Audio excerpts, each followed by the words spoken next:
finding something to just think about that brings you joy can be really helpful in managing anxiety. Today, we worked with undergraduate students and we created compassion cups. So we took pieces of clay and we talked about how the different art material clay can be very calming.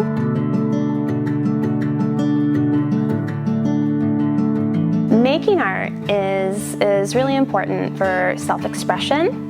So being able to externalize or get out your thoughts and feelings using a different type of material. So in this case, the clay, just the sensory aspects of the clay can be very regulating for our central nervous system. It gets us out of our head and into the present moment when we use a material like clay.